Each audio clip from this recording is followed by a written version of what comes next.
ఏవేవో కలలు కన్నాను మదిలో మౌన మురళినై విరహ వీణనై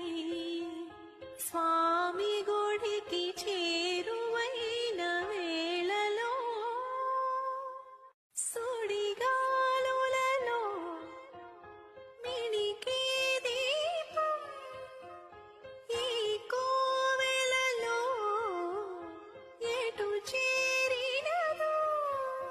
ఏ జన్మలోని బంధము